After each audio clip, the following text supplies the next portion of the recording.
welcome everybody. I'd like to welcome you to the May 2017 meeting of the Road Charge Technical Advisory Committee here in San Diego, California. My name is Paul here. We'll start off first by welcoming our newest member, Susan Manella. Susan is the mayor of the city of Marseille. Susan is a humble state person and the advisor said previously owned a Willow Tree Farm, consulted on a variety of agricultural issues, including indigenous tribes.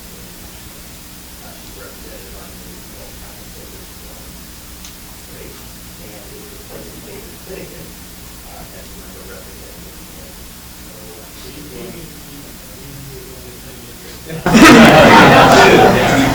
was interesting. Welcome. Did I say anything? More welcome to.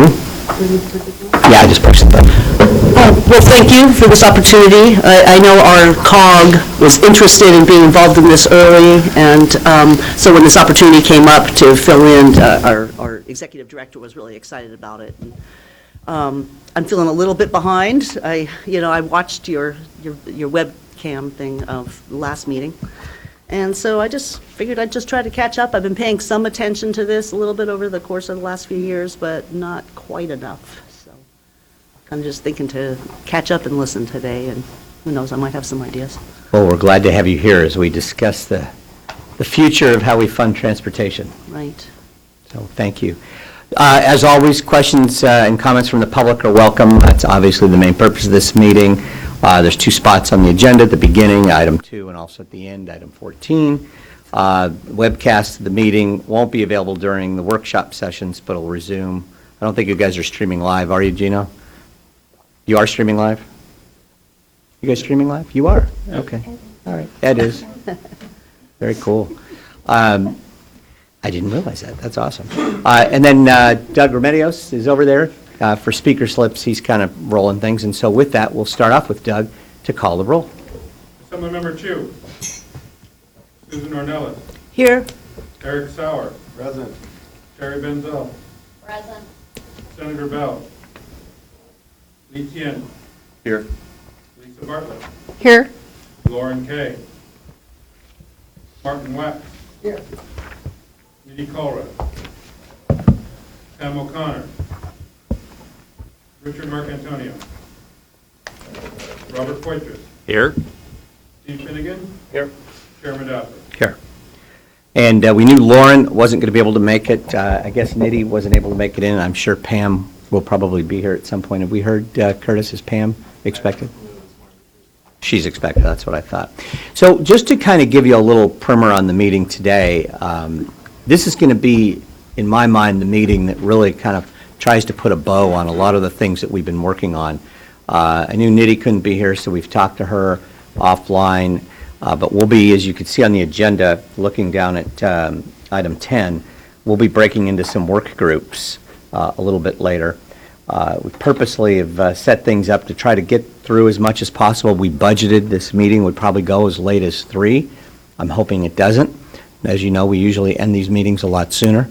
But it's really important today that we have some discussions on what we might ultimately put into the report that the TAC recommends, that the Commission, through Executive Director Branson, working with Caltrans staff, Norma and Carrie and Brady, as we move forward. So it is an important meeting today, and again, I thank you all for being here.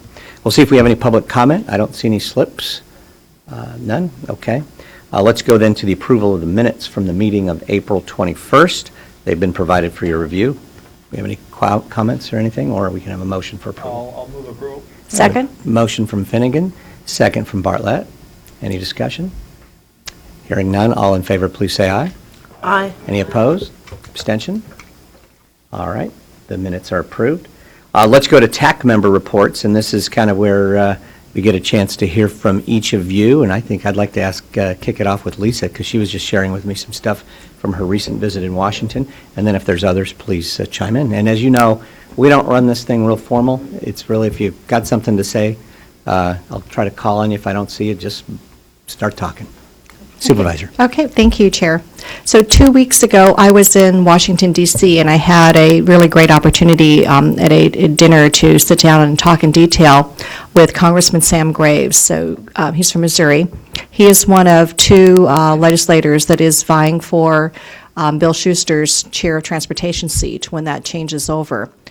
So I grilled him, of course, a lot about transportation issues, both at the state level here and in Washington, D.C., and he is someone who really understands transportation. And then we started discussing the road usage charge in our pilot program, and I explained, the need to change over from the gas excise tax to something perhaps like vehicle miles traveled. He asked a lot of good questions. He is the first legislator that I've ever spoken to about this program who gets it the first time through. Usually there are just a lot of confusion and questions, but he really understands transportation, and he got it. He sees the need for the change from the gas excise tax to something potentially like vehicle miles traveled. And so he would like to come out to California, to Orange County, to get educated more about just transportation issues in the state of California and certainly in Orange County, but certainly more about vehicle miles traveled in our pilot program. So we'll be working to get him out to Orange County, and we'll have some individuals meeting with him to get him up to speed on our pilot program. But he's really excited to learn more about it. So I was happy to give him information, and we'll be coordinating that trip for him. And then yesterday, we had Carrie up to Sacramento, and Carrie gave a wonderful presentation about our pilot program. And this was the first time that a number of the supervisors, this was at CSAC, the California State Association of Counties. So this was in the Housing, Land Use, and Transportation Committee. And Carrie gave a wonderful presentation about the pilot program that we have here. We just concluded it, the need to change over perhaps from the tax to something else. And it was really interesting, the reaction from the supervisors, because for a lot of them, this is the first time they've heard about our pilot program.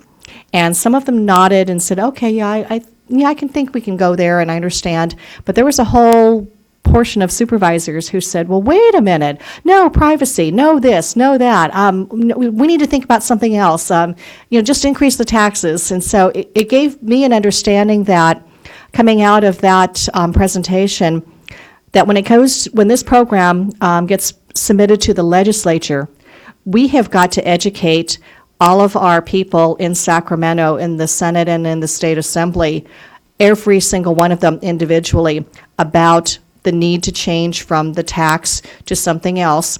And if it's the vehicle miles traveled program, then that's what we need, to promote. But we're going to have to go through a very, very significant educational process. Otherwise, we will get a lot of pushback, and we'll end up with nothing. Because the legislators at the end of the day are going to decide what gets implemented in the state of California. And so just taking a sample of what happened with the supervisors, and they're pretty astute about, the need for different things in California and why we need to make changes. But based on some of the commentary, I know that we've got our work cut out for us with the legislators. So we just have to keep that in mind as we start to move forward about the educational process, one-on-one basis, making sure that everybody understands what we're trying to achieve, the reasons for it, and how best to move forward so that we get a really robust program and the legislators are on board with us to put something really significant in place that's going to be a great substitute for the gas tax and be able to fund our transportation infrastructure on a long-term basis with a program that is truly sustainable. Thanks. Thank you. That's an outstanding report. And really, I'm encouraged and to Susan Branson, Executive Director of the CTC, to the extent that we can get Commissioner Dunn to work with Supervisor Bartlett and others, perhaps Norma, Carrie, when Congressman comes out to California. I think it'd be a great opportunity for us at that level to share in an executive briefing on what we've done in California, because clearly we've long said what we've done at this Technical Advisory Committee for California will certainly set a framework and a standard for the rest of the country, and we want to just make sure that we share that information. So thank you. Anybody else? I'll just share that I spoke at, I didn't want to go to Toronto, Canada, and so I told them I would only do it by Skype, but there was a program, Road Pricing Leadership Summit, and I know, Marty, you've done. I recommend. Thank you for that. I know they love you, Marty, as we all do, but I just have been too crazily busy, so I said, well, instead of flying over there, why don't we do it? And it worked out great. So there was a couple of mayor from Aurora, Colorado, and somebody else and myself, and it was about 3 hours. And you've got quite an interest from the Canadian government on looking at what road pricing is all about. And they're very interested in what we've been doing in California. And I do think that you'll see, again, as we're seeing happening in other parts of the country right now, in 12 or 15 other states, as we'll hear from Norma or Carrie, they're looking at it very closely in Canada as well. So thank you, Marty, for recommending me, and I think they got a lot out of it. Anything else, Norma? Yes, Jim, just one quick comment. Senator Graves was actually in attendance and did a presentation at the Mileage-Based User Fee Alliance. Unfortunately, you weren't able to come in person, but he actually gave us quite a bit of time and was very interested. The alliance is made up of industry as well as different states and other governmental entities, and the conference was held this past March in Washington, D.C., and he did provide some interesting comments. So we'd be very interested in participating. Oh, good. So that was at the Yeah, at the at RUC, the MBUFA. Mhm. at the Mabufa meeting. Yeah, that was the other one I did by Skype. Just it's better than having to fly over there. So, all right. Well, listen. Thank you, guys. If anything else or any other updates along the way, just chime in. So, why don't we go from there to the next item on our agenda, and that's the work group update. And with that, Curtis will give us the latest. Curtis. Good morning, Commissioner Madaffer and members. The Road Charge Work Group did meet on May 5th to discuss the contents of this meeting and go over the previous one in April. There was a lot of good conversation about the policy issues, things moving forward, some questions that came up, and some good advice that came out of there. Tab 5 in your notebook includes a summary of those comments. First of all, a significant unknown that they recognize is we don't know what the federal government's going to do regarding highway funding.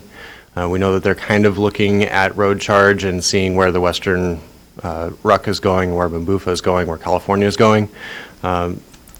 It seems like they're looking for the states to lead the way and then follow. But there's also the question about the federal gas tax, because we know that the federal highway accounts have been underfunded as well. In addition to that, there's concern that talking about road charges in addition to gas tax increases, local taxes, hot lane, sales tax measures, in response to Ms. Bartlett's comments, it's very much we're starting to understand how we pay for roads, and we're starting to understand that there are a lot of mechanisms now to increase the payments for roads, and how does this fit into that conversation? For data access and reporting, there were some questions about OBD2 and installation of new technologies, and the auto manufacturers in particular are worried about if we're going to ask for devices to be installed that they're usable across state lines and they're not just California specific. The manufacturers have said that information that's already required to be reported through OBD2 is not an issue for them. That's already been vetted and gone through the regulatory process, and it's out there in the open. If we're looking at getting additional data from them, then that would be a different conversation.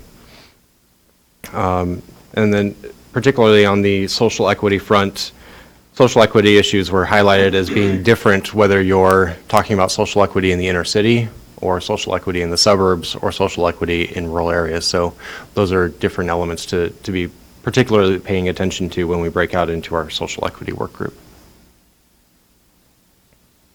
And the last really interesting thing that came out of the work group is when we're talking about mobility, if road charge is looking at creating, user accounts, if we do go through an account management model for, all these different road users, then there's the question of, does this become a mobility as a service type platform?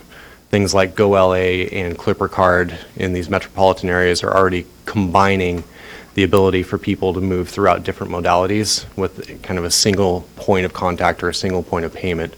And does your mileage fees play into that scenario as just your ability to move around rather than, you're just using the roads, so you're just paying for roads? Or do you pay into an account where You can use the road, you can use the rail, you can use your bus service or your Lyft or your ride share. Excellent, excellent. Any questions on the working group?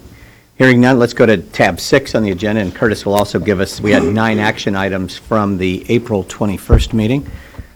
We had quite a good list. So Curtis, you want to walk us through those and what their status is? Thank you again, Mr. Chair. And we had a great meeting in April, which brought a lot of questions and information out. In the first case, Member Calroy asked what is the process for which the margins of error were calculated by CH2M. We provided that information directly to her, and she said this was great, did a very good job. If anybody else would like to see that as well, we'd be happy to forward it to them. In addition, what is the process for providing pilot data to researchers and what data is going to be available? This one, and there are a couple of other questions about data, such as from Mercantino on number 8, breaking them down into different segments of focus group participants. And number 6, talking about the pilot revenues being broken down in cross sections. We're still discussing the data issue as far as being able to make sure that those people who participated in the pilot are protected in their privacy. And at this point, we've provided some really good information from CH2M as far as the pilot survey data that's come in, and they've broken it down very well. But from the actual data from the pilot itself, we don't have very much yet. So I have a question on that, and I think there is a difference between question 2 and the others about the data analytics, right? So data analytics is very important, and to have CH2 or others involved in that. The question was for researchers, can the data be made available in some way? Universities typically do have access to lots of kinds of sensitive data for research purposes only. And, as you saw, there was sort of a visceral reaction between the two of us, which was there was a statement at that last meeting that the data would be purged. Well, Terry, let me just interject. We've sensitive to that, and as a result, we've had some discussions. Norma, do you want to, or Carrie? Address this issue. Okay, so yes, we did have some discussions with our legal as well as the chair and Member Tien regarding the privacy and data security and the information that we've collected. The question is, when we did our pilot, we made a commitment to ensuring that their information would not be shared with anyone. So there's this expectation and a commitment that we made that we would not be sharing that information. So I think that the best way of doing this would be potentially asking the participants, polling them or asking them if they wanted to opt in and say, your information is very valuable to research. Would you be willing to share your anonymized information? So it wouldn't have any of their personally identifiable information, but that way we're upfront with them. We are going to be using it for research purposes. Are you willing to participate? So, you might not get as robust a data set, but I'm sure that some of them will want to participate in that. So we felt that that was a much more open and transparent process with our participants. Thank you. That helps a lot and very understandable. I presume that that could be done in such a way that the participants can veto the sharing of their anonymized information if they don't want it to be shared, but a non-response would allow the data to be shared. What you're Inform saying, them- it's more of an opt-in. Because it is anonymized. They have to opt out. Yeah. And when we've talked to our attorneys, yes, you can do it either way. You can do an opt-in or an opt-out, but to be more bulletproof, it's better for them to opt in. They have to take that step to opt in instead of making the assumption that, well, they didn't respond, so that they're basically saying they're giving their permission. So, because we do, when we did our surveys, not everybody responded in our surveys, so I can't make that judgment that because they didn't opt out, that they are accepting of that. So it's more of a better way of going about it, having them opt in instead of opt out. We just believe that while I totally support the idea of research, we believe the credibility of what we've done with this program And the fact that we've been so protective of data, and we just don't want any bad publicity or anything negative that would come back. And I think all of you would agree that that's very important for us long-term if we were to see this type of a program ever become successful as a replacement to the gas excise tax. And so therefore, by doing the opt-in, and we did consult with Lee Tien, who spent quite a bit of time with us on the phone, which we appreciated based on his experience from the Electronic Frontier Foundation, we felt comfortable giving the participants to opt in. And lastly, looking at the survey data, we've seen so many people that have been in the pilot were so interested in this, and so many want to do the next pilot. I have an idea that you're probably going to get a lot of people to opt in. Marty? Just one more question. If Caltrans or the commission requests that a university do research with the data, is the legal situation different than simply transferring the data to a university with them deciding what research to do? If it's a response to a formal request to research a particular issue. So that question wasn't posed to our attorneys at CalSTA as well as Caltrans. It's something that I can go back to them and ask them, does that change the narrative of sharing the data if it was something that was requested from Caltrans or CalSTA or CTC? Okay. All right. Right. On the next item from April, number 3, it's a very similar conversation for can the names of the pilot participants be maintained in a communications database. And our thoughts are very much along the same line as the participant data, which is with that, an opt-in to receive more information about road charge and potentially participate in future pilots, and an opt-in for the data piece. There was a note from Professor Rox who said, there's a need to update the data and revenue forecasts from the revenue model for all the factors in SB1, which would include all of the sources such as the new electric vehicle tax, some of the new vehicle license fees that are supposed to go to road funding. Matthew, would you like to cover that, or Brady? Sure. Thanks, Curtis. The beginning of the pilot, we had to write a scope of work for the pilot that consisted of really what was contained in the bill. And so as we ventured off to look at a road charge as a potential alternative to the gas tax, that's the way that we had to scope the business case. And in that sense, the business case, it was built to compare the two forms of taxation. At this point, to add in those other elements, I think right now, Senate Bill 1, we're still analyzing it in-house within the department, seeing how that impact is going to be on transportation infrastructure. And at this point, right now, in terms of resources, our scope is limited in terms of what we can do in terms of incorporating those elements into the business case itself. However, I think there could be opportunities down the road to increase the scope and potentially incorporate an analysis and maybe future research. So. Just one quick comment. The department is updating our regular forecast for transportation purposes. As early as this summer, we have our annual fund estimate that kind of drives the programming of a number of programs. And so my budget staff is putting together the forecast. We'll share it at the June commission meeting, and then that will drive some of the programming later in the next fiscal year for the 2018 STIP, SHOP, and a couple of other programs, right? Yeah, I think the one I would want to add, though, as part of your fund estimate, it won't cover all the programs that are in Senate Bill 1, so that's a gap that we'll need to also address for you.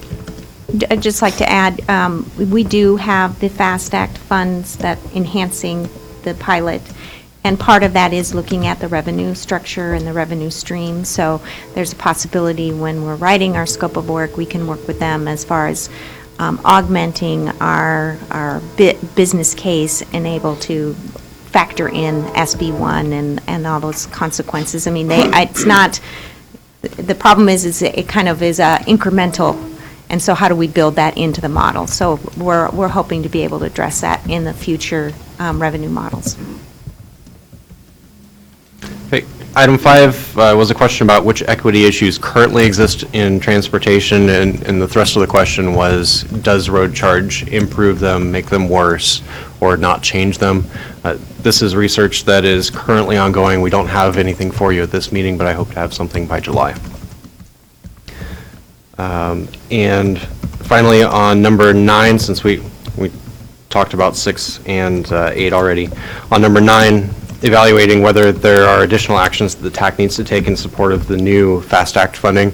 The Commission 2 days ago voted on a letter of support for the second round for Caltrans to apply for FAST Act funding. At this time, the TAC doesn't have any requirement or need to follow on with that.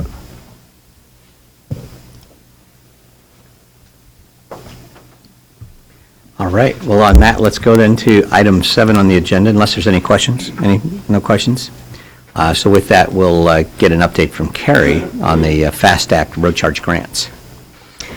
So let's see, we are, like, from the last meeting, I had told you that we did have our procurement was done for the 2 FAST Act grants, or the 1 FAST Act grant, but the 2 scopes of work that we're doing for enhancing the pilot program. Those are kind of in a holding pattern right now, but are hoping to finalize the execution and start work shortly. As far as moving forward with round 2 of the FAST Act grants, we are in the process of developing our grant proposal. We are looking at obviously doing a demonstration of pay at the pump and charging station if that's a feasible option in our initial studies from the FAST Act grant round 1. And we'll also be asking for additional funding to continue our outreach effort, and we're hoping to build a program that is multi-year for the outreach and education effort around transportation revenue. Been working with RUC West in their grant proposal, looking at doing a interoperability study, a demonstration between Oregon and California, and potentially other states may join in later, as well as doing some sort of investigation into doing a clearinghouse as to how do we collect revenues, if it's a nationwide program or a group of states, how do we collect and distribute the revenue? So we're looking at a clearinghouse option within our FAST Act grant with the RUC West. Very cool. Any questions on that? Again, I think a lot of what we're doing here will ultimately work and tie in with what they're doing on the overall multi-state effort. I have to ask a Dumby question because I wasn't here for the last couple of meetings. You never asked them. And I didn't do my homework, so is there like a 25-word summary of what the hell a FAST Act is? Carrie? So the FAST Starting Act, with $95 million. all right. So, yeah. So in 2015, December of 2015, the FAST Act, the federal government did, what is it called? The reauthorization. Thank you. Reauthorization of transportation funding through the FAST Act, Fixing America's Surface Transportation Act. And part of that was a program to look at alternative funding sources for the federal gas tax. And so it went out to the states. It was a $95 million program over 5 years.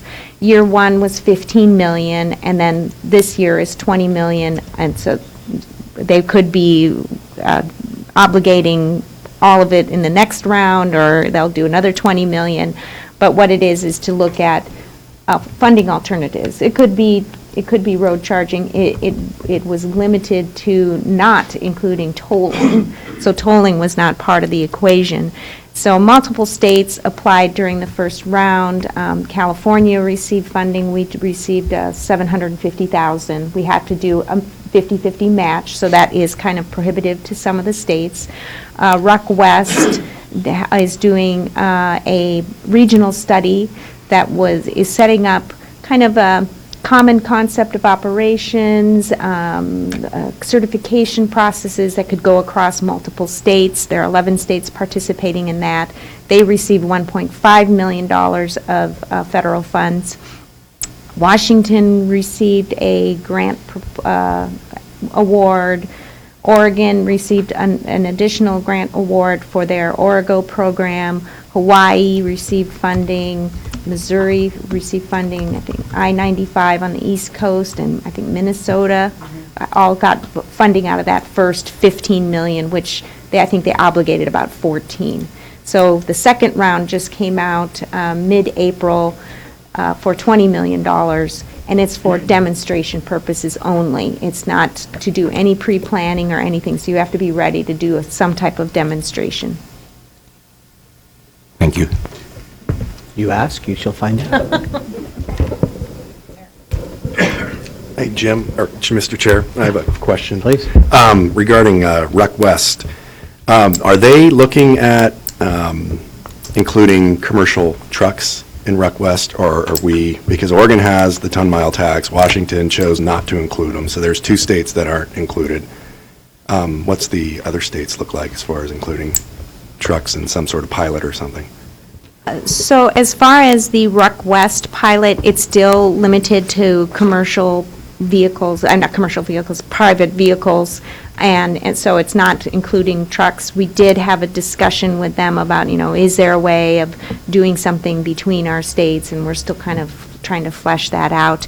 I-95 had mentioned doing some type of truck demonstration on the East Coast. We don't know what particularly that is, so so there is some interest in it at the federal level.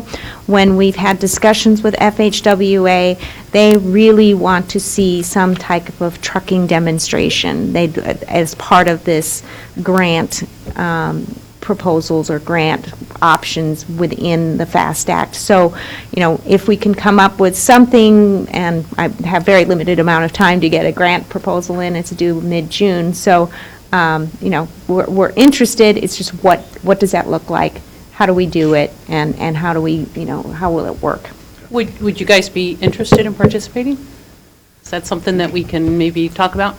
I have to go through the layer upon layer process with our board, and, I've had some conversations with some folks, and specifically what our board approved us doing was to participate in this pilot. Right. That was included in the legislation. So anything outside of that or beyond that is something I have to go back to my board. And I've got another comment on the lessons learned item that I wanted to bring up that kind of ties into Eric, that. what is that thing that you wanted me to go to that's in, Next month, I believe it's June 20th. if it's possible to maybe have Norma and/or Carrie participate as well, maybe we could set up a meeting or two at your discretion, or maybe have a conference call in beforehand, and if it would be helpful to have them come and perhaps talk about some of what we're looking at with the Ruck West effort, if that can assist you with. Yeah, some of and your while we're at it, I can just, if you guys don't mind, if I just No, please. leapfrog from my comment in item 8 and lessons learned, and just kind of dovetail on what you're talking about. Yeah. I'd like to request, or if it's possible, to have some sort of lessons learned focus group meeting that with the commercial carriers or the commercial trucks that were involved in the pilot, including myself and some other folks on my team, as well as the project team and the folks that participated in the pilot, and kind of pick their brain on it and see how it worked for them or what didn't work. Because obviously, if this doesn't work for the industry, it's very hard for me. If there's a lot of confusion or a lot of issues, which I haven't heard anything because I haven't had any sort of contacts with them, then for our participation moving forward, it's going to be extremely difficult for me to get any sort of participation or any sort of approval from my board to even continue on that. So just a suggestion, if we could put something together in the next Carrie, few or weeks. Yeah. No, I think that makes absolute sense, and we have discussed adding something like that from some of our users in our report. so that we hear directly, or the legislature hears directly, here's some things. So maybe, Carrie, you can. Yeah, I can expand on that. We did do, the independent evaluator did do a trigger-based survey, I think it's called a trigger-based survey, to just our fleet, the trucking, heavy trucking That was a good fleet response. managers, and actually followed up with a personal call and talked to them about their experience. And I think Lou will probably could touch on that during the presentation. Yeah, so, Perfect, okay. so I can, tell you what I know. Well, no, I'm not going to tell you. I'll let Lou tell you. Well, but- I think one thing it's noteworthy on here, I like the idea of a focus group, if you can get all the people in. Not everyone responded or even returned phone calls. It may be that they're busy, they didn't want to mess with it, but I think... I have the same issue with. Okay, well... Don't take offense to it, so. yeah. But I'll mention it in my presentation, but I think that your idea of somehow getting everyone who was involved... Yeah, and I think I was the person that kind of lassoed all the participants, and I was running around at a presentation last year, and people were giving me their cards, and I was connecting them with folks regarding the participating in the pilot. I know each of them, I just don't know. I need to circle back with all of them, and I got to get a list of who those folks were, and I can help connect with those folks. Yeah, and Eric did offer to see if he can help push to get more participation. I think just the time frame that we had to work under, maybe was permissive at the time, but certainly we can look at this further. And we do have a separate report on that question, which is now in Carrie's shop, still reviewed on the file, right? Oh, that's an important thing, and again, I think what we'll do is we'll follow up, and as we get into the lessons learned piece of this as well. Thank you, Eric. And speaking of, then why don't we turn it over to Carrie, and she can kick off item 8 on the agenda, which is the lessons learned. And this is where we kind of move now into the meeting, where we're going to go over lessons learned, and then from this presentation, we'll start moving into the policy discussion as to where we think, as a technical advisory committee, some of the areas we should be focusing on going into the future. Carrie? All right, I'll be brief. Matthew is going to make a presentation on what we found out about the pilot from the operations perspective, not from the participants' perspective. So, Matthew, I'll turn it over to you. Thank you very much, Carrie, and thank you, Commissioner Badaffer, and thanks to the entire commission. I'm very pleased to be presenting here after the conclusion of the road charge pilot program. I'm going to present a range of lessons learned in 4 different areas, but before I get into that, I just wanted to present 2 slides on the context of the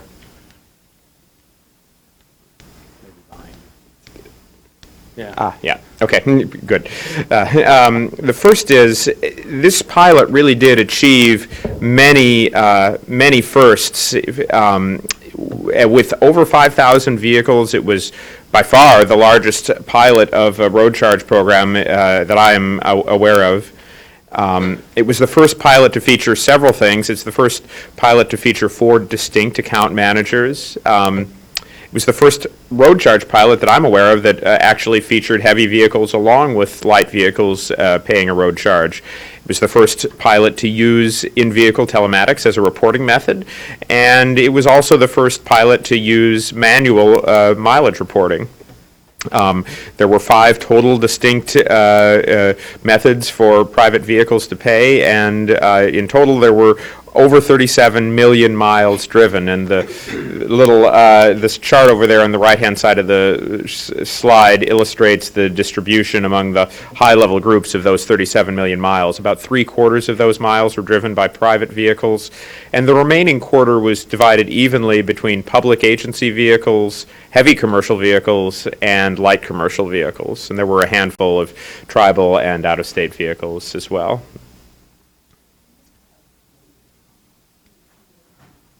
That's odd. There were in the... I don't have an explanation for that, because on my slide it actually did have labels on it, so... have labels on the draft that was emailed out. Yeah. So. Strange. Anyway. Just a couple of indicators of pilot success. Certainly, there was quite a large volume of data collected from all of those miles driven. There was, by two different metrics, a very high level of participant satisfaction.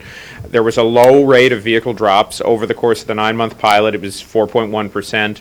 And based on the independent evaluators' surveys, there was quite a high participant satisfaction rate. The media coverage was all neutral to positive. At least, I say all. The media coverage that I am aware of, it was neutral to positive. And I just grabbed two headlines that kind of illustrate this neutral to positive tendency. Nope, there it is. Okay.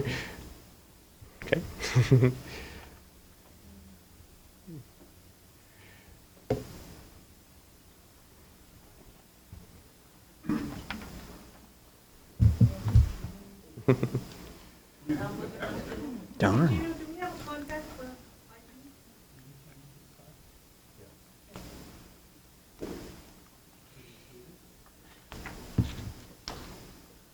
I think everybody has a hard. Okay, I'll just keep going. I'll just keep going based on. Ed, you're getting it? Ed's getting it on the screen. Okay. Yeah, let's Yeah. just use the hard copy. Sounds good. Thank you. So what slide number are you on? I'm on slide number 2. All right, we're on slide 2.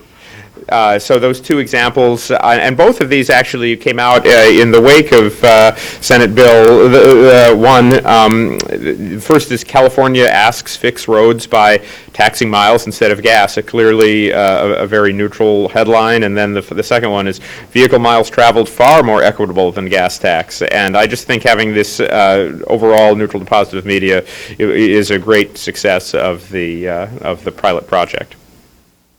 On slide 3, I'll illustrate that there are 4 categories of lessons learned that I will be presenting: communications, pilot setup, operations, and technology. So under pilot communications lessons learned, first under program communications, both the program website and the newsletters were vital to the pilot communications. Both of them had very high satisfaction with the participants based on the independent evaluators' work. And I think especially the website helped the participants choose both their account manager and their mileage reporting method, which was a very non-trivial choice for these participants who were just being exposed to this concept for the first time. Likewise, the newsletters helped maintain participant interest over the course of the 9-month pilot, and I think they were such a success. It might be something that would be interesting to pursue in potentially a future mandatory program if the legislature decides to move ahead with a program like this. Another lesson learned, having a seamless web experience really does reduce barriers to enrollment and participation. So one idea that was floated is that in the future, potentially, participants could just type in all of their volunteer information into one single site and then choose an account manager after that, as opposed to having to follow a link from the main site to an account manager and provide their information again on a separate site. So the more seamless the web experience can be, the better. Hey, Matt, could I ask, do you have I'm just curious, maybe you presented this before, but the age breakdown of the participants? I was wondering if they tended to skew more millennial or more older or what? Do you have that with you? Let me bring the computer up. Yeah. Yes, we have that data on a lot of different demographics. And as a general rule, our former New Yorker don't need to. As a general rule, it did not always match statewide parameters, but that's the nature of a volunteer. I don't recall it skewing very heavily older. It might have been a little bit older, but yeah. Yes, the above median, it did skew. That is certainly.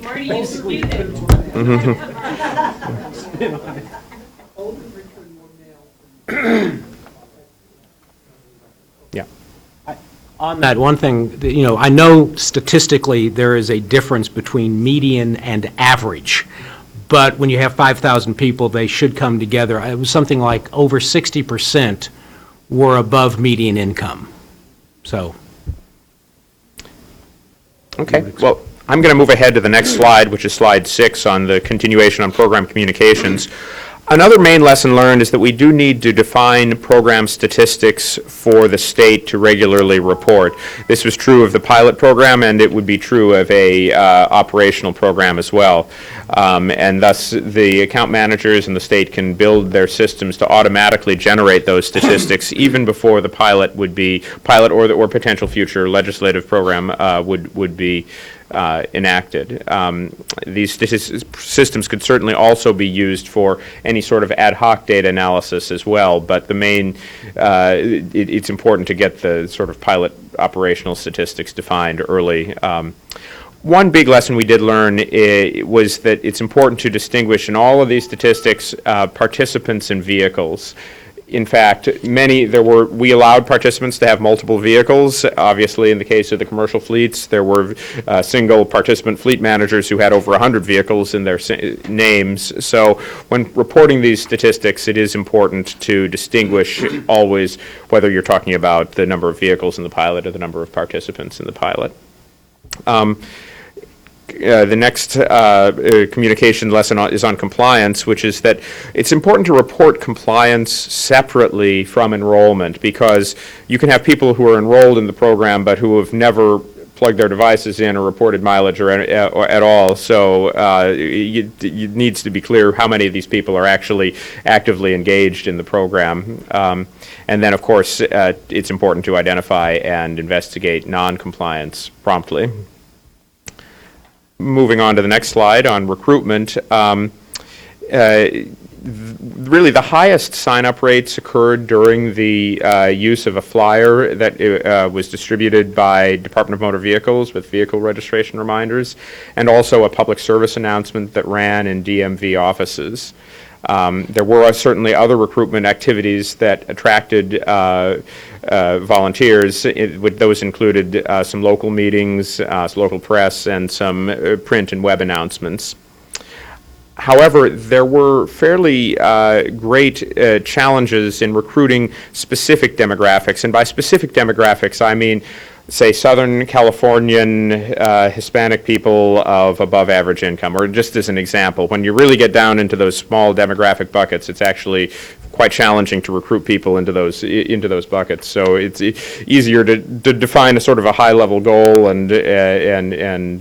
but even those people in very specific demographic groups can be targeted. It just requires greater direct engagement and using very tailored information for each group. I just so happen to have the income level of participants on the slide, on this slide, which shows that 68% had above median income, 19% below median, and there were 13% who did not disclose their income level. The next slide is on open enrollment. During open enrollment, there were 4 notifications sent to all participants. There were 2 newsletters that announced open enrollment, and there were also 2 emails sent from everyone's account manager announcing the possibility of open enrollment, both an initial announcement and a reminder after open enrollment was already underway. However, of course, even if they were notified, participants didn't necessarily take that opportunity to do it. And I think another big lesson learned in open enrollment, like in the original enrollment, is that it should be a seamless experience. It should be minimized activity instead of, as we did in open enrollment, which was to you de-enrolled from your current account manager and you re-enrolled with another account manager. If that could be made a one-step process to de-enroll and re-enroll in a single step, that would be a smoother experience for the participant. The next slide is on the pilot communications and the call center, which really was a customer service center because it handled far more emails than it did calls. One major lesson learned was that the activities of the call center, the volumes peaked really during a number of the important one-time events, which was the initial enrollment, the open enrollment period, the survey period, and the closeout period, or surveys. There were actually 3 surveys. In terms of the specific questions about the mileage reporting devices or the individual accounts, the account managers really were in the best place to handle those inquiries. However, having a centralized call center, having a whole project call center was absolutely necessary for general inquiries, such as how do I choose an account manager, how do I get through open enrollment. So I think that lesson would very much apply to a legislative system, a potential legislative system, if one were to be installed. Matthew, can you explain the two series? The labels didn't come through on the charts. Oh, okay, and again, that's not true. The top series is a blue line that indicates the number of emails by month, which starts around 400 in June, peaks at 500 in July, and drops off rather sharply after that, after the end of the initial enrollment period. The lower line is calls that starts out at about 100 in June and July and then drops off. That just really illustrates the distinction between numbers of emails and numbers of calls. Clearly, people preferred to email over call, and really the actual phone calls were quite low after August until the very final month of March, when there were some phone calls about the closeout period. If I could just jump in with a quick comment, sort of alluding to, I think, some comments for later. The whole concept of a customer service center seems incongruous in my mind with widespread, millions of people implementation at some point in the future, be it for California or longer term. And so I think that as we look towards some longer term future for this, way beyond this pilot, the idea of people having to pick things and choose things and interface with an agency or a private sector or a service center, I question the practicality of it, and I question the cost of it. So just a quick note on that a little note I wrote to myself on this one, that I think that as a group and as a state and as a country longer term, we're going to have to get into implementation that is so much easier and so much more efficient that these things will become sort of quaint notions of the past. Just to briefly respond to that, I mean, that makes sense. When you choose a cell phone, you don't call a central, how do I choose between Verizon and T-Mobile or something like that. And I think one of the visions of using account managers would be that it would be that kind of intuitive and second nature. And of course, that's only one way of implementing road charging too. Well, I hear that, but on the other hand, the implementation of the Affordable Care Act had very excellent call center support and had the same sorts of complexity. Which Affordable Care Act plan do I choose, and doing it on a per state level? So, it's probably not, but I do know that there were lots of call centers well-staffed. And I don't dispute that. I guess the starting point there is a complicated health insurance system, and the starting point here is for all intents and purposes a very simple, cost-effective gas tax. And I don't want us to get into an overly complicated or overly costly system at any point. Well, I guess I agree that we don't want to go, but at the same time, I mean, when I think about the driving experience in California, it's the DMV is important, and there's a limit to how much you can take, that sort of interaction out of it. People have to debug the system, and you're always going to have that problem. And I guess my concern is that you're not going to get, if you want successful, widespread adoption, I think you have to plan for really good customer service. You may not need as much of it as you want, but I feel like you have to start there, because otherwise you won't get to where you want to go. I agree. Why people use AAA? Because your windows are better than the DMV windows, right? Let the record show I'm all for good customer service. I guess what I'm trying to get at is again, ultimately, much longer term, building in, by definition, efficiencies that reduce the need for cost and contact and complexity is what I'm trying to get at. I would 100% agree with you. And I think I always reference when I'm asked to speak or present on this item, I always reference what Jim, or the chairman, Madaffer, always brings up about how the system is right now, where you don't even know that you're paying at the pump, and it's seamless. You put the nozzle in, you put it back, you go on your merry way, and there you have it. There's your contribution to the transportation funding. If we can't get it to where it's that simple for millions and millions and millions and millions of drivers, then it's going to be a tough road to, drive. So, yeah, exactly. Maintaining fun. No pun intended. Okay, well, there are just two more quick lessons learned on the call center. One is that customers or motorists, drivers, do need clarity on who to call for what issues. So if you have an account manager and the central call center, it's important that customers understand which one to call. And along those lines, it's important to maintain connections between the call centers for seamless issue handling. Very frequently, the central call center would get a very specific question about an account manager issue and then just pass it off directly, transfer the call to the account manager's call center. I'm now on to the next group of lessons learned on pilot setup. The first lessons learned are on the accelerated schedule. The first, and I do want to make this clear, there will be more time needed to set up any potential future mandatory road charge system than was needed to set up the pilot system. Having a longer time to do that will allow for better integration of the mileage reporting methods and a longer period of end-to-end testing to make sure there are no technical issues that would be present. And when you're rolling out a system to millions of people, a legislative system, that would be very important. In order to achieve the relatively fast implementation that was achieved for this pilot, vendors were chosen who had operational systems already, and who didn't have to create them from scratch. However, those systems were modified in some cases fairly extensively, because obviously this is not an off-the-shelf program by any means.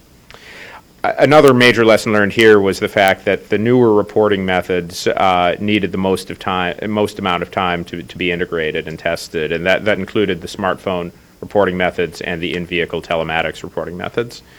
And then at the bottom of this slide, I just have the illustration of the fact that the original Senate Bill 1077 schedule was 48 months, and the schedule was compressed to 31 months, and we're moving right along. We're in phase 4 here of that schedule right now. The next slide is on customer interface guidelines. One major lesson learned, I would say, during the execution of the program is that there needs to be a very comprehensive style guide for the account managers or whatever bodies are interfacing with the motorists or pilot participants directly. Such a style guide would include guidelines on how to structure a website, on the appearance of mobile apps, on the content of invoices, on how motorists are to be addressed in emails and press releases. They should include things like the basic program language. Are we going to call it a mileage reporting method or a mileage meter, or is a mileage meter only one type of mileage reporting method thing, just to make sure that all the language is nailed down in one central guidebook. And then guidance on how to characterize basic facts, just about the reason for the program and why it's being implemented. And also the guidelines need to include the ability to evolve, because there's no question that the customer interfaces will change as the time goes on, and the state and the account managers themselves will learn a lot of lessons. Yeah. Just a quick comment, and I don't know if it fits under accelerated schedule or customer interface, but one of the issues that kind of popped up a few times was as we were doing the end-to-end testing, we were looking at it more from a vendor perspective, and were they able to do that, and not necessarily from the volunteer perspective. Yeah. And so I'm not quite sure where it fits, but there was a difference. It fits in both, actually, because the development, when we were doing the end-to-end testing, there had been relatively little focus on the customer interface at that point. It was, I mean, in getting this set up into going live in 6 months, we focused on making sure that the software was working in BASIC, but we didn't look at things like the layout of the invoice or the precise ease of use of the websites at that point. So there's no question the customer, the user interface is vital, and in any future layout that would need to be taken into account. So is it, so I guess would you say then that the combination of these two slides, you're implication is that the thing we lost the most from having to accelerate this, the loss of the extra 17 months, was reflected more in the sort of the retail side of it, I guess I'm curious, if you thought that, that what this shows is that we didn't need to schedule this for 48 months in the first place. It should have been 31, or we actually didn't get as much out of it because it was accelerated. I don't want to answer your question directly, but I will say if there had been more time, the customer interfaces absolutely could have been polished more than they were.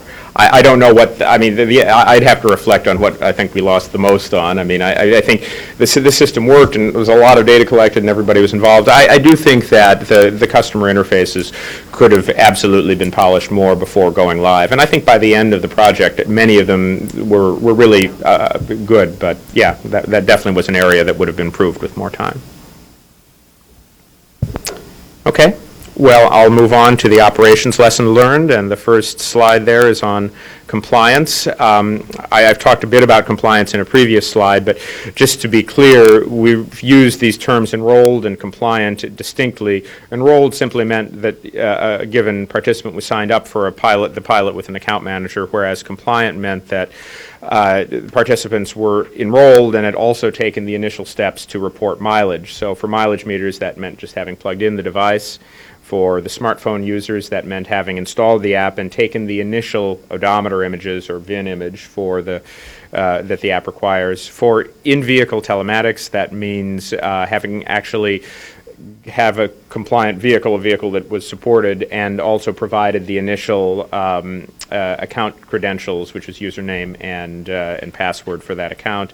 And for the manual methods, it meant that the vehicle had actually purchased a permit and provided an initial odometer reading, except in the case of the time permit.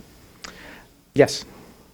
So for the ones that had the plug-in on the OBD2 port, when they were unplugged for 7+ days, did you follow up with them to find out why they unplugged, and did they plug them back in, or when they unplugged them, did they just leave it unplugged for the rest of the pilot program?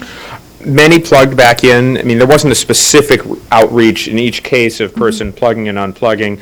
Some of those cases, many of them were due to be vehicles being taken into a shop for repair whenever, a vehicle wants to go for, and people often forget to plug them back in. I think that was probably the number one reason for those people. They get taken out because somebody goes in for, because their check engine light is on, and then they forget to plug it back in. Also, it was when people were changing vehicles, if they bought a new car or something, they would unplug. A couple of times it's because they managed to break their device, they kicked it or something. That was not a common one, and they just took some time to get the new device or something like that. Okay, yeah, I'm just trying to get a feeling for those that unplugged, how many got plugged back in, and how many just canceled their participation in the program? Well, again, over the total time of the program, only 4% dropped out of the program. Not many of those actually canceled their participation in the program. Great, thank you. If I can add just briefly, this is why when we were talking with the work group, I asked the auto manufacturers, can we potentially put this device in as a required component of the vehicle rather than something that takes up a port which is used for many other purposes? So one lesson learned is that systems should be designed with compliance in mind. It should be for account managers, they should automatically both measure and report the initial compliance when a person plugs in for the first time, and also ongoing compliance. So on a monthly basis, was the device plugged in? Did people send in their images? And the account managers should automatically send reminder emails to participants who are not compliant. That is very important, that when participants are not compliant, they get a note, hey, that they need to plug in. But along with that lesson learned, it should be said that if in any potential future program, if there were to be real enforcement and penalties, participants would have a greater incentive to comply and become compliant and remain compliant than they did during the pilot program. Sure. So Curtis brings up a good point about the OBD2 port being used for multiple things, and what comes to mind is the progressive, plug-in. So in the future then, if we're going to have our plug-in device, and then you've got insurance companies, to get a lower rate to plug into the port as well, would we have to then require auto manufacturers perhaps to have two OBD2 ports? Or what are your thoughts on that? Well, essentially what the plug-in device was an antenna. It took information which is already available through the OBD2 port, created an antenna so that we could read what that information is. So if the requirement on the manufacturers is you include that antenna as part of your original equipment, then that port remains open for the progressive, for plugging into a service station, for all these other services that it's available for. Okay, great, thank you. And just to add to that, another possibility is that the same device could serve both purposes. This is one of the ideas of having multiple account managers. In fact, the devices used in the road charge pilot program are from the hardware and software, the same devices that are used in not progressives, but other usage-based insurance programs. So if you had an account manager that could either facilitate a connection to multiple insurance companies, or actually be the insurance company itself being an account manager. Hey, sign up with State Farm, just as an example, and you can get your pay your road charge along with the insurance at the same time. Let me take a moment and just welcome California Transportation Commissioner Christine Kehoe and former California State Senator. Thank you very much for being here. Welcome. Well, no worries. Welcome to the meeting.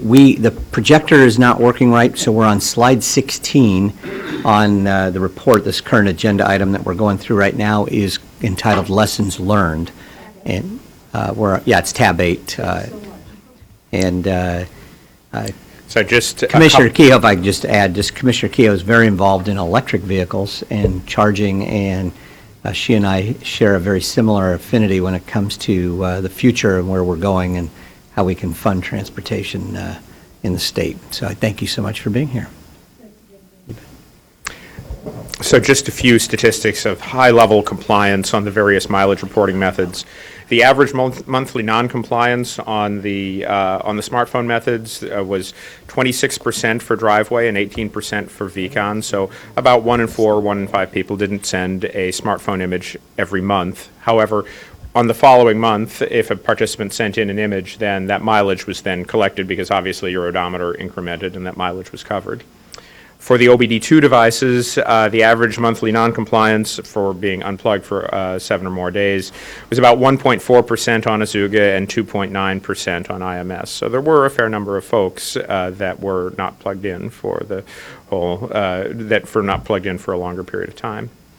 On the manual methods, there were only about 42% of the time permit users that continued using the time permit through the end of the pilot. Mileage permit, there were only about 52% who submitted a final odometer reading. And then on the odometer charge, the percent who submitted a final odometer reading was a bit higher, 73%. And of those, about 74% made a simulated payment. So I'll move on to light vehicle fleets. There were 12 light vehicle fleets in the pilot, which ranged from 2 vehicles to 132 vehicles. The majority of these were supported by Azuga and IMS, and they had some value-added services available to them, not the full range that was available to the individual users, but they did have some of them. The CalSAM was not optimized for large fleets, but some used it anyway. In fact, I think there were 2 fleets that used the CalSAM, which meant they had to pay individually for every single vehicle. That's what I meant. It's not optimized, so it was a little bit inconvenient, but it still worked for those fleets. One big lesson learned was that there shouldn't be a VIN-to-device pairing requirement for vehicle fleets, and by that I mean you shouldn't have to plug a specific device into a specific vehicle. This was the way that both Azuga and IMS were set up, and this was inconvenient because it meant that the fleet managers that had 132 vehicles and they had 132 devices, they had to plug a device into a specific vehicle. So that was definitely a lesson learned. That is not convenient. And the next lesson learned, I think, applies to heavy vehicle fleets as well as light vehicle fleet. They need a dedicated customer service. The needs of private participants are quite distinct from the needs of the fleet participants. So in the case of a potential future mandatory program, in providing customer service, there needs to be a commercial and a private set of customer service representatives. I'll move on to the next slide, which is manual odometer readings. This was the first pilot to feature manual odometer readings that I am aware of, and that's a great accomplishment. There were 2 dates at the beginning and 2 dates at the end of the pilot, and participants could choose a 15-minute window to get a appointment at any of the 15 smog check referee locations that were around the state of California. 15 locations in a state as big as California may not be that many, but it still allowed quite a lot of folks to be within half an hour to an hour's drive of those locations. There were 82 readings taken in July, which is 11% of those people on odometer charge and mileage permit, and 52 readings taken in March, which was 6% of those who were eligible. Of those 30, I don't have the specific breakdown here, but some of them switched to other methods. Some of them simply just didn't get a final report, and thus they were in the non-compliant bucket for their particular method. For a fully operational system, there would need to be more locations, perhaps all smog check locations, not just the referees, but could also be any sort of mechanics repair shops, oil change places, that sort of a thing. In terms of the frequency of odometer readings, most of the participants needed 30 minutes or more to drive to the place, get the odometer reading, drive home. So it is a substantial commitment of time. So I think it's probably unrealistic to ask for very frequent manual odometer readings. 1 reading a year would be something that should be attainable. Moving on, in terms of, we did some account manager audits in terms of reviewing the data provided by the account managers to see that it was valid based on their own reported data. In terms of improvements to the system, the state needs to provide a set of audit information that will be required kind of at the time of account manager sign up. That way the account managers know exactly what data to provide in a very well-documented way, and the account managers can also create the documentation to be that they realize will be audited in the future as they are developing and integrating their system initially. Yes? Going back to the manual odometer readings, if you Sure. said that, I know with the complexity of having to report on a routine basis is cumbersome, but if you have the once-a-year reading, would they just be billed then once a year?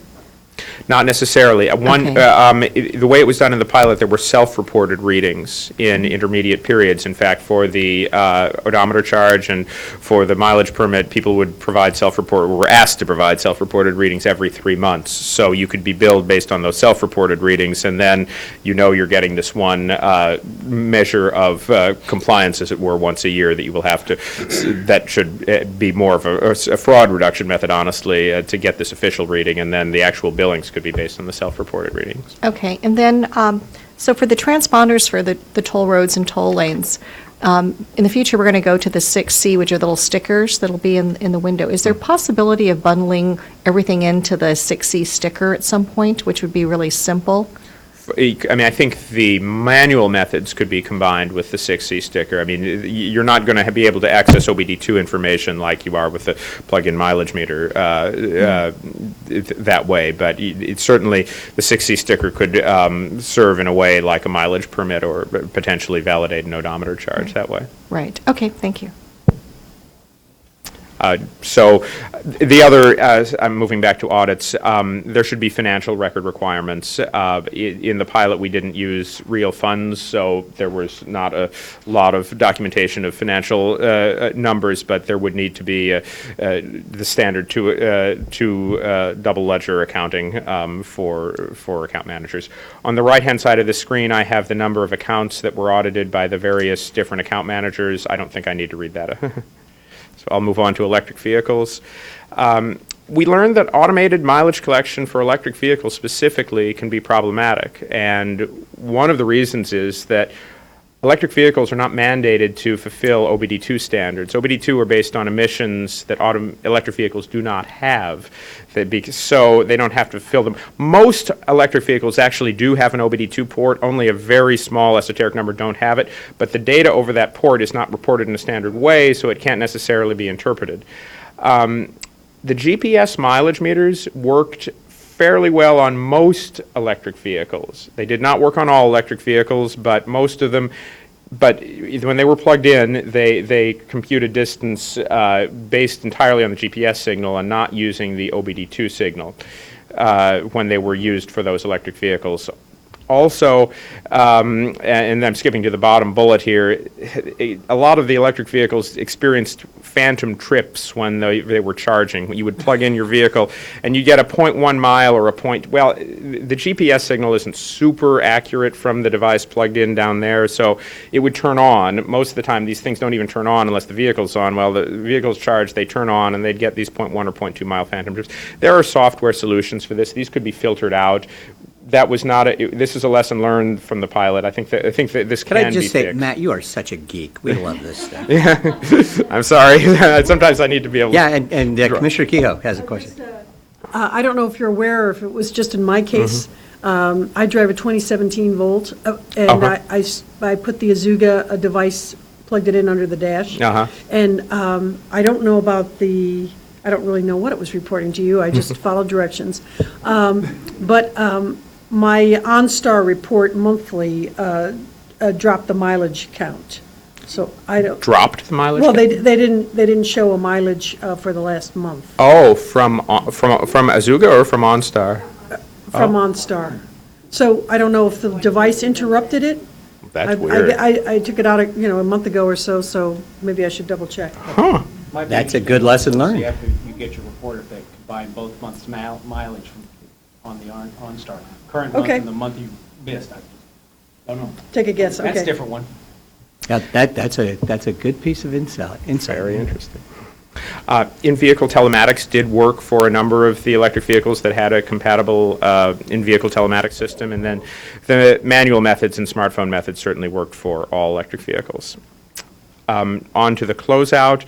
The closeout process involved notifying participants to close out by an email and reminder emails. There were different activities, though, depending on what type of mileage reporting participants were doing. The plug-in device users simply had to return their device. The smartphone users needed to send in their final odometer images. Telematics users just needed to be certain that their accounts were up to date with the username passwords in March.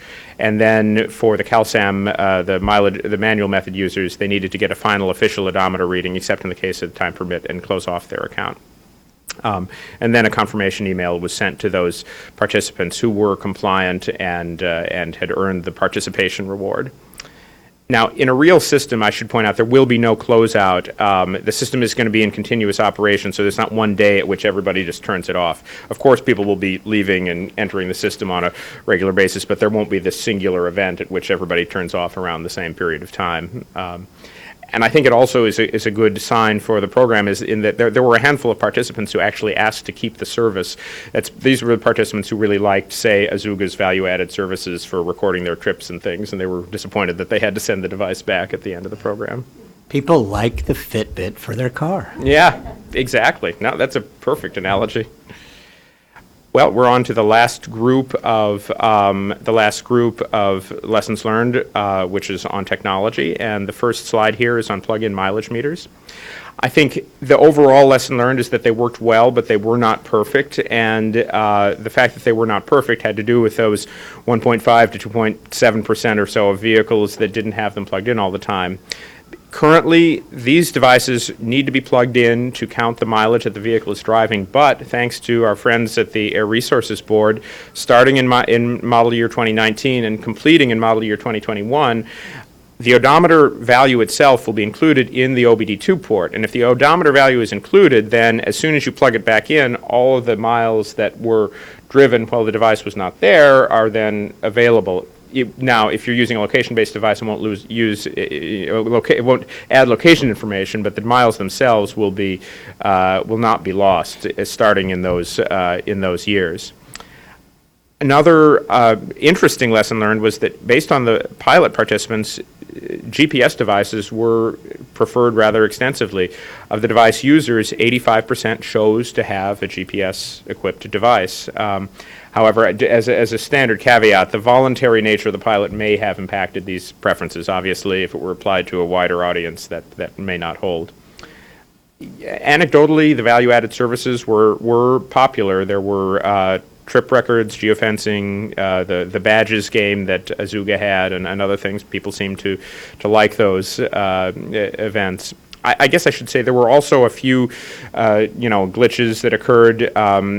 Non-GPS devices did not work on electric vehicles. We didn't learn that quite right away, so there were some people in Azuga that asked for a non-GPS device that had an electric vehicle, and then they weren't reporting mileage, so those had to be traded out. And on IMS, there were some technical glitches that at the first couple of months caused people to receive their mileage a month later. But in general, I think the overall performance of these devices was pretty good. I'll move on to smartphone mileage reporting. Now, just to be clear, there were two distinct apps that we used for smartphone mileage reporting, the Driveway app, which used location data, and the Vcon MVerity app, which was simply taking odometer images and did not use location data. One of the earliest lessons that we learned is that we needed to remind people to report their mileage very, very rapidly, very, very frequently. We settled on 3 reminders, which could be text-based, in-app notifications on your phone, and email, or whatever combination of the 3. In the case of Vcon, you wanted to get those reminders by. So 3 was our the whole project team in consultation with Caltrans, the best number, so we're not overwhelming people with reminders, but still giving people a lot of reminders to report their mileage. Compliance by month ranged from 55% to 90%. So, and I should say those low numbers were experienced in February, and the fact there were only 28 days, probably people are used to, reporting on the 30th day of the month or something. That probably made the worst compliance month. There was no mileage loss, of course, except when people didn't actually send an additional image later on. We're also one of the vendors, Vcon, is considering adding emailing in pictures of odometers in the future as an additional opportunity. So send in by text message, send in by app, or even for the more manual people, send it in by email. That'll be additional. Another lesson learned, there does need to be time for image processing. In the case of Vcon, looking at these odometer images, they needed up to 24 hours to analyze images, not because their optical character recognition algorithms didn't execute immediately, they did, but in cases of there were like suspicious images, they needed to be reviewed by a person actually looking at the image. And this just happened to a handful of images, but it meant that there needed to be another day in the schedule that impeded reporting on some months, that people would send their image in on the 31st and they needed 24 hours to review, so there was the reporting cutoff, and that mileage then showed up in the following month as opposed to in the month for which it was transmitted. Another lesson learned is that each account manager should have its own single brand. People could be a little bit confused by the fact that you had Azuga as an account manager, but also Driveway as your app provider, or Azuga as an account manager and Vcon as your app provider. In a real system, there would need to be absolute continuity, one brand, and very clear line of reporting for any issues. The Driveway app was generally successful at distinguishing travel in the vehicles in which it was traveling. However, for the purpose of the pilot, I think it was absolutely necessary to have the odometer images as a backup for the number of total miles driven. Yes, Eric? So I did the Driveway app, and I kept getting an error message to turn on the trip capture status, but I never would turn it off. Uh-huh. But it would just continue to flip on and off. And so my compliance, and don't get mad at me, was not too thorough and not too frequent, because it kept doing that, and I just... Wow. Yeah. I don't know, it would trigger on and off quite a bit. And I don't know why that was, because I never touched it. That's interesting. There were some issues with the Driveway app, and it does merit saying here that Some participants with the Driveway app reported that they experienced excessive battery drain or excessive data usage from Matthew, wouldn't it be safe to say the smartphone mileage reporting was probably the least effective and the worst out of all that we did? I mean, to me, it was my least favorite. I'm not going to apply a qualitative term on it like that, but certainly there were. I use a technical term, it sucked. Very good. I think that's extremely disappointing because with technology and the use of it and the ease of it, it should be a bona fide, simple way of doing it. I experienced the issues too. I think a lot of people were happy with the VCON system where they literally just set the odometer image and didn't do anything more than that. There were a greater number of concerns expressed about the location-based one, and that would definitely need refinement for including in a potential future program. I'm going to move on to in-vehicle telematics, and I just have 3 more slides. Again, this was the first use of any in-vehicle telematics to report road charges, so I thought that was a really great accomplishment for the pilot. However, there were only a fairly limited number of vehicle makes and models that were supported. One big lesson learned was that account managers need to verify the compatibility with the vehicle up front. There were some people at the beginning of the pilot who thought their vehicles were compatible, and it turned out later on that they were not compatible, so they had to get a device later on. So complete compatibility with the in-vehicle telematics does need to be perfect, and it does need to be done at the start of the program. Due to the way that automakers are structuring their IT systems and vehicles, there can't be any third-party software on the vehicle itself.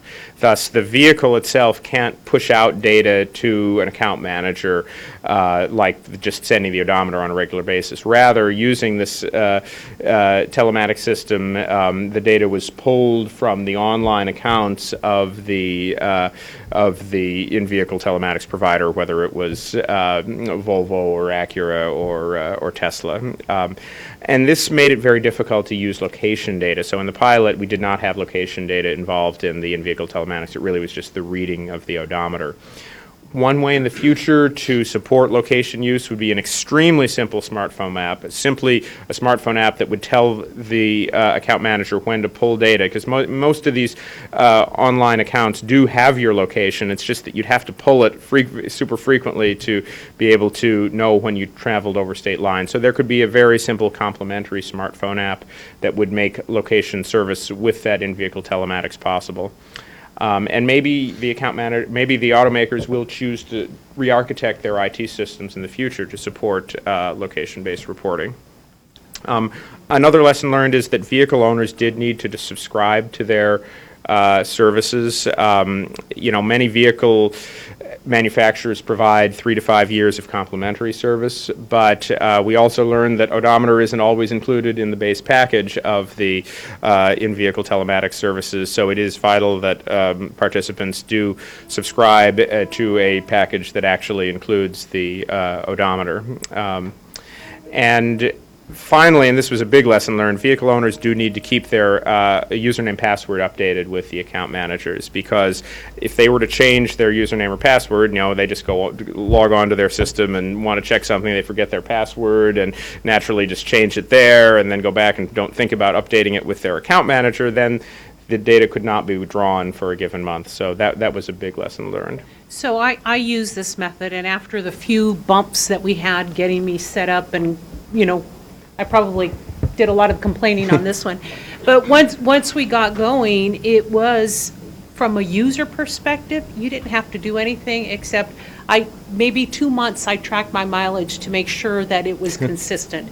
And so from a user perspective, you don't want to deal with devices. Did they get unplugged? You have to report. You have to take a photo. It was very nice, and it would be, I think, something that we want to look longer term. Can it be built in?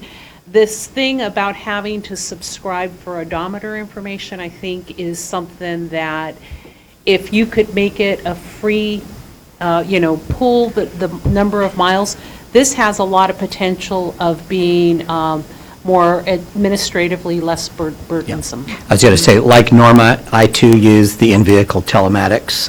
And one car did that, and then I subscribed with another one that was with the plug-in.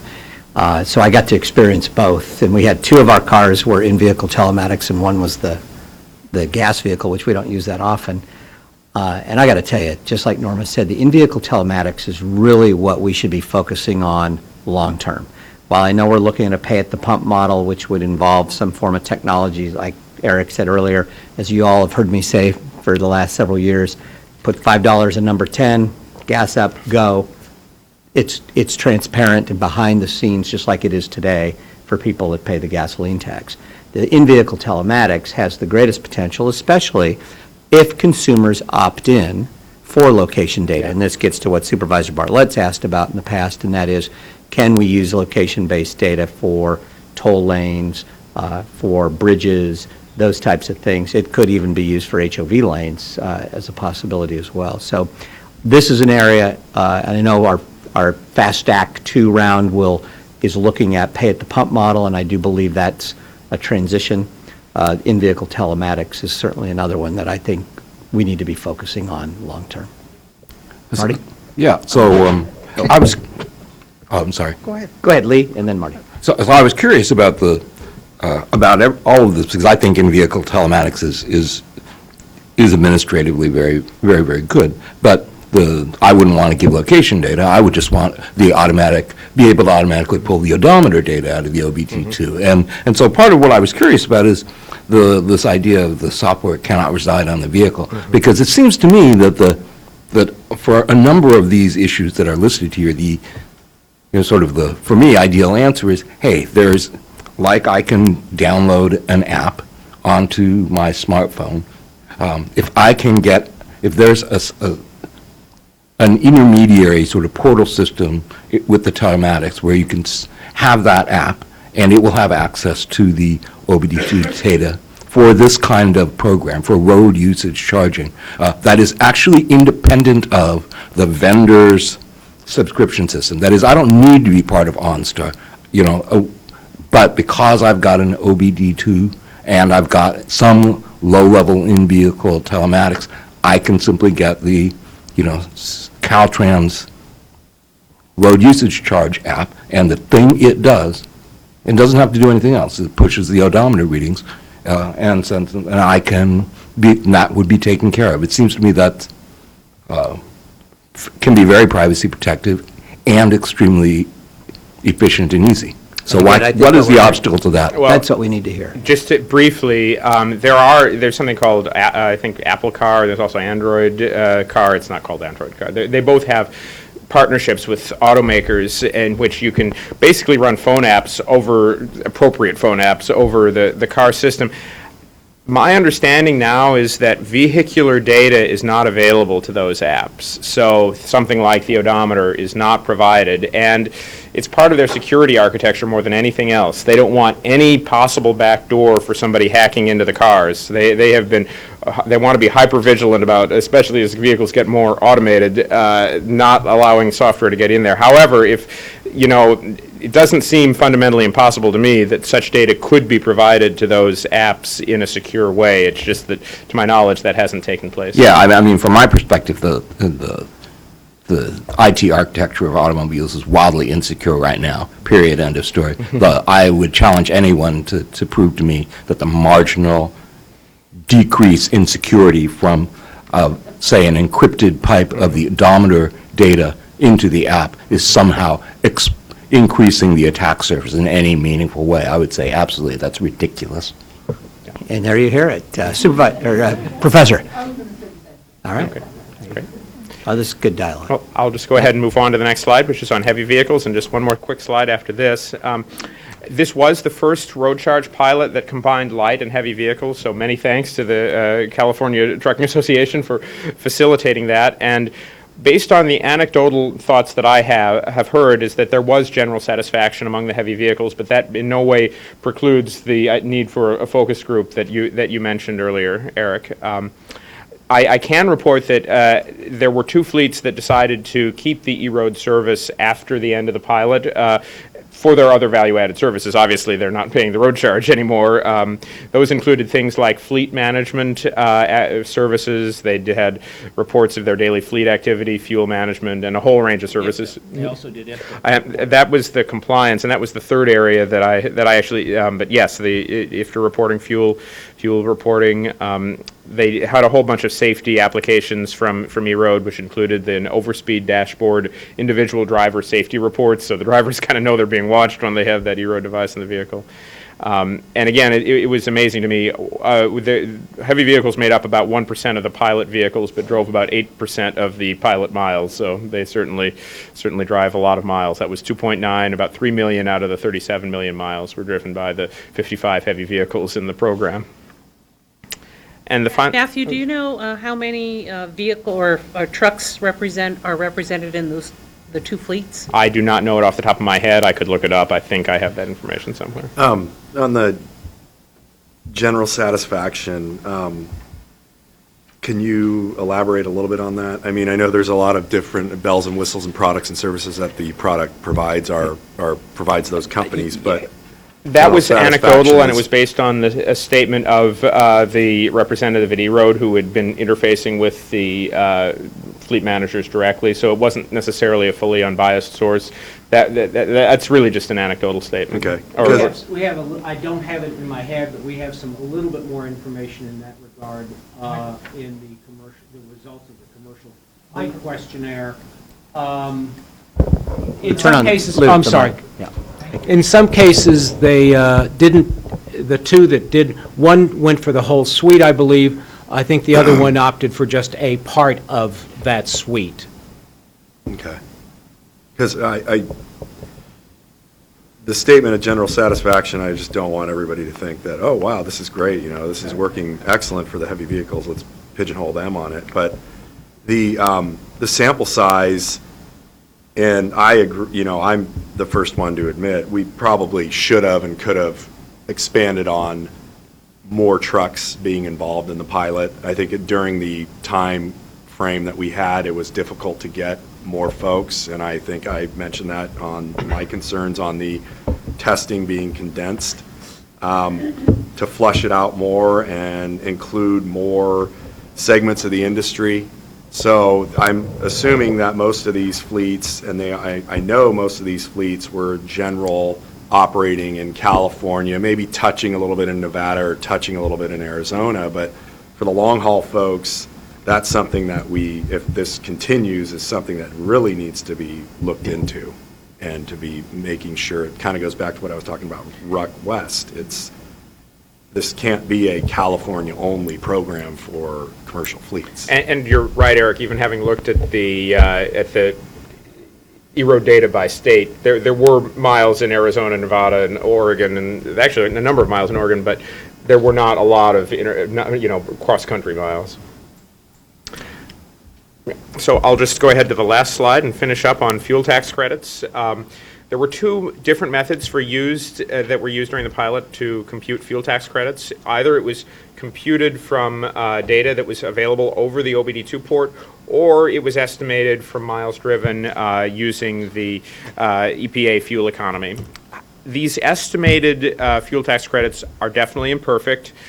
Partially, that depends on the driving style, because city versus highway driving styles. That's why we chose the city highway estimate, which is a balance. But obviously, people who drive only city are going to get lower fuel economy, and people who drive only highway are going to get better fuel economy.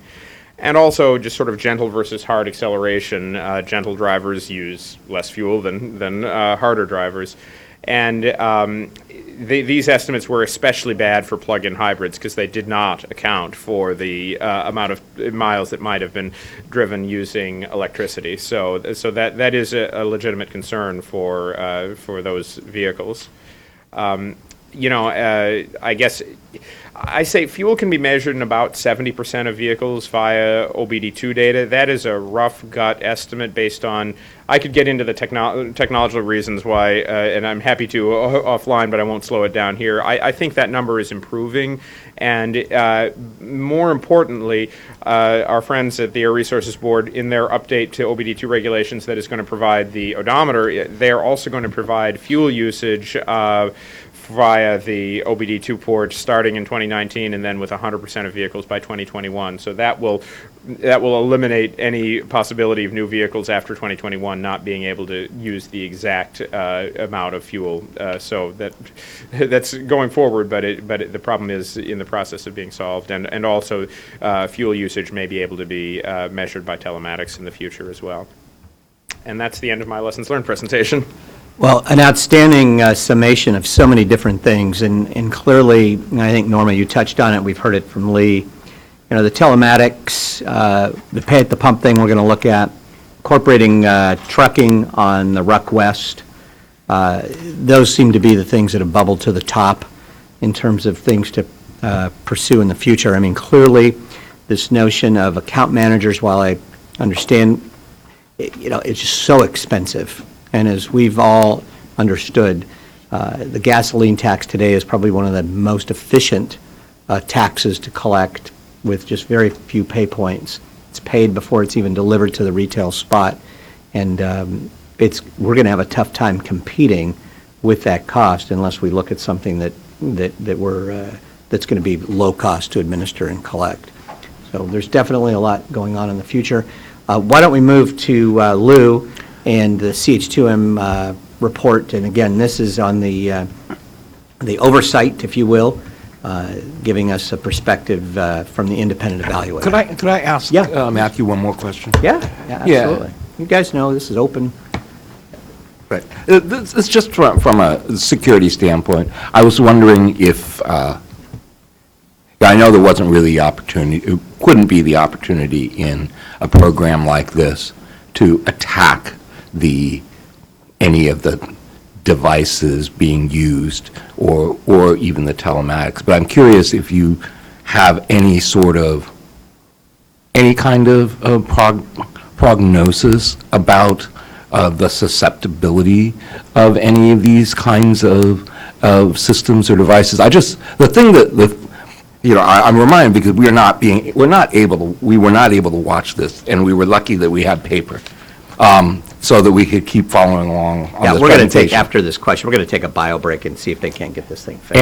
And the thing that concerns me is that as you operationalize a program like this, the more you're really depending on the technological methods of reporting, I mean, if they glitch, I mean, I look at it, if he's got a fleet of 100 vehicles and they report way more mileage than they're driving, they're exposed a lot, and the whole system is. So I'm just curious if there has been any way to even begin to sort of think about the effects of software All error. of the vendors underwent a security review according to a range of security qualifications such as ISO 27002, and those are standard internet security measures, and so they're trying to enforce that. It seems to me the real distinction may be with having the OBD2 devices because, smartphone apps are well studied in terms of security, and and we know Android is incredibly insecure. I mean, it may be insecure, but I do know that banks have, allow you to transfer funds on your phone. I mean, I've cashed a pretty big check with my phone once, and I didn't lose it. I think just applying those same levels of analysis to the devices as well. They also did undergo a security check, though. I mean, they have to use certain encryption and transmission protocols to a specific time. I mean, all IT systems are inherently, have some security, but I do think they can be made secure. I'll answer the one question on age as well. The 18 to 45 category was 35% of the pilot participants. Statewide, not counting folks that are less than 18 years old, it's 54%, which is probably one of the largest discrepancies with statewide. One, not all. But is that general population or is that of vehicle owners? That's all population. That was Because the vehicle owners are the only ones There's an that get inherent the- potential bias in there because not all, particularly 18-year-olds to above, own vehicles, and that's probably going to become, this is another long-term issue. What happens is more and more individuals don't own cars. That it's the shared ride universe, and how does a road charge paid for that, or who's responsible for paying the road charge, particularly when that empty automated vehicle. Lou, is I already going have an from answer for that one, too. All autonomous vehicles will codify in statute, will have to pay by the mile. And we'll figure out ways to. No, I know, but but then who pays it? Right. Yeah. Understand. But anyway, it was an interesting, there's your answer to that question. Let's come back to all this. Let's take a 5-minute bio break, and Ed and Gino figure out how to get the technology working, too. Thank you. I could still use a 5-minute bio break. Yeah, I agree.